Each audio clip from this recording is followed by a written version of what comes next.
Magandang hapon po sa ating lahat, mga kapatid. Good afternoon, Father Vic. Ngayon po ang huling araw ng buwan ng Mayo at pagkatapos ng misa, gaganapin natin ang prosesyon ng panapos kasama ang imahen ng mahal na Birhen ng Kapayapaan at mabuting paglalakbay, ang Birhen ng Antipolo. At sa linggong ito, ipinagdiriwang din ng buong simbahan ang kapistahan ng Santissima Trinidad, isang Diyos na may tatlong persona, Ama, Anak, Espiritu Santo. At ano ang kaugnayan ng ating inang si Maria sa kapistahan ng Santissima Trinidad? Kung babalikan natin ang kwento ng kaligtasan, alam natin kahit papaano na sa simula pa, napakaganda na ng plano ng Diyos sa sangkatauhan. Napakaganda ng kanyang pangarap na mangyari sa tao. Kaya nga nung nilikha niya ang unang tao, inilagay niya ito sa paraiso, kung saan lahat ng kanyang kakailanganin para mabuhay, para maging masaya, para maging maunlad, ay nandyan na sa paraiso, di ba? Maaari ninyong kainin ang lahat ng bungang kahoy dito sa paraiso maliban lamang sa isa. Alam natin ang kwento.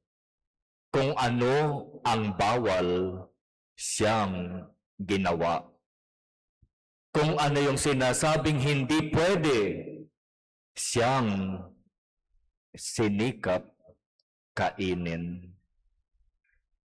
Adan, Adan, nasaan ka? Tanong ni Yahweh. Kasi bago nangyari yung unang kasalanan, nandyan lang si Eva at si Adan sa paraiso. Malaya, masaya, walang pinoproblema, walang inaalaala. Pero sa pagkakasala, nagkaroon sila ng kamalayan. Hubad tayo, magtago tayo. Kaya nung hinahanap na ng Diyos si Adan at si Eva, bagamat alam ng Diyos kung nasaan sila, nagtago si Eva at si Adan. Bakit kayo nagtatago? Hubad po kami, Panginoon. At sinong nagsabi sa inyong hubad kayo? Kumain kayo ng bunga ng punong kahoy na ipinagbabawal. At ang sabi ni Adan, kasi po yung babae, inakit akong kumain, kumain po ako. O ikaw babae, bakit mo inakit si lalaki na kumain ng bungang ipinagbabawal? Kasi po yung ahas, tinukso ako. Sa palagay nyo, tinanong ba ni Yahweh ang ahas? O ikaw naman ahas, bakit mo tinukso si babae? Hanggang kailan matatapos ang pagturo-turuan? Pero ganun pa man, pumasok ang kasalanan sa buhay ng tao. Kaya medyo nasira ang napakagandang plano ng Diyos. Ang plano, ang tao hindi magkakasakit, hindi magkakaproblema, hindi mamamatay. Pero nung sumaway ang tao sa Diyos, pumasok ang kasalanan. At ang naging bunga ng kasalanan, pagkakasakit, problema, kamatayan. Pero tumigil na ba ang Diyos sa kanyang pangarap, sa kanyang plano? Hindi, di ba? Isinugo niya ang kanyang nag-iisa at pinakamamahal na anak na si Jesus. At sa pagsusugo ng Ama sa anak, kinakailangan ang anak ay isisilang ng isang babae. At doon papasok ang napakahalagang papel na ginampanan ni Maria. Siya ang babaeng inihanda sa simula't simula pa lamang. Ang kanyang mga magulang ay inihanda na. Si Maria ay inihanda na din. Ibinukod si Maria sa babaeng lahat. Hindi siya hinayaan ng Diyos na magtaglay ng anumang bahid ng kasalanan. Kaya si Maria ay ipinaglihi na walang kasalanan. Mahalaga yung papel ni Maria sa plano ng Diyos. Kaya sa totoo, dapat talaga nating kilalanin at pasalamatan si Maria sapagkat naging bahagi siya ng plano ng Diyos sa kanyang pagsusugo sa kanyang anak upang iligtas ang sanlibutan. At sa pagbabalita ng anghel kay Maria, pumanaog kay Maria ang Espiritu Santo. At sa kanyang sinapupunan, nanahan ang anak ng Diyos. Alam natin yon, di po ba? At matapos ibalita ng anghel kay Maria itong magandang plano ng Diyos at siya ay magiging bahagi ng magandang planong ito ng Diyos, anong ginawa ni Maria?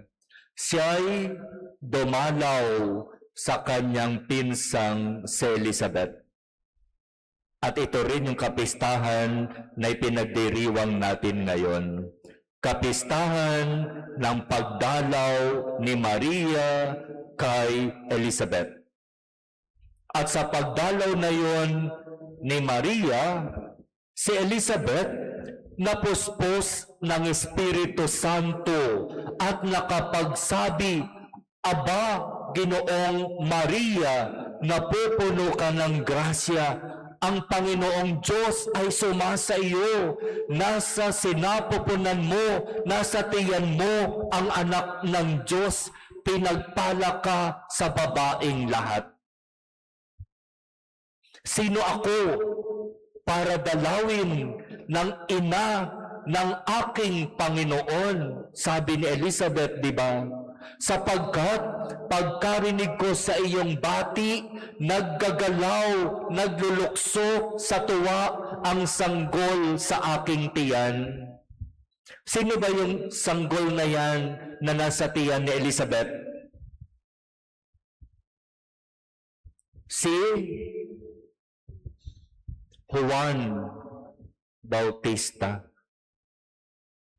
Kaya sa tagpo ng pagdalaw ni Maria kay Elizabeth, malinaw nandoroon ang Espiritu Santo. Nasa sinapupunan ni Maria ang anak ng Diyos na si Jesus. At ang tagpo na ito ay nasasaksihan ng Ama. Kaya buhay na buhay, present na present ang Santissima Trinidad sa pagdalaw na ito ni Maria kay Elizabeth. Ama, Anak, Espiritu Santo. At salamat sa Diyos sa napakagandang biyaya na ito ng Santissima Trinidad. Sapagkat malinaw ang plano ng Diyos sa simula pa lamang, bagamat nagkasala ang tao, ay nagpatuloy at ipinagpapatuloy pa rin niya hanggang ngayon.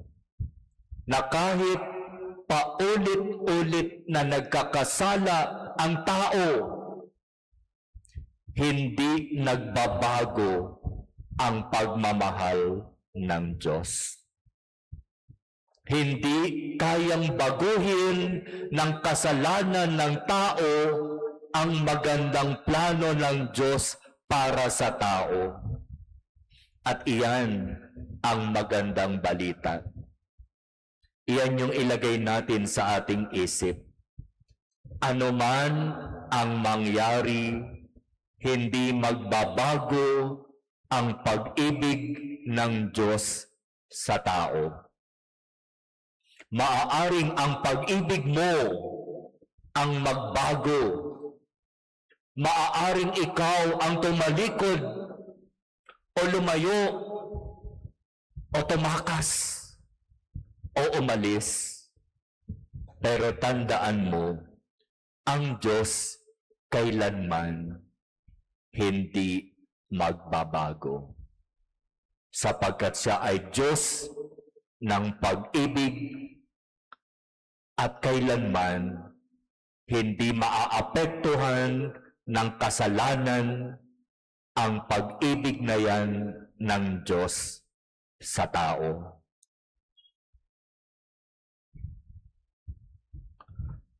Amen.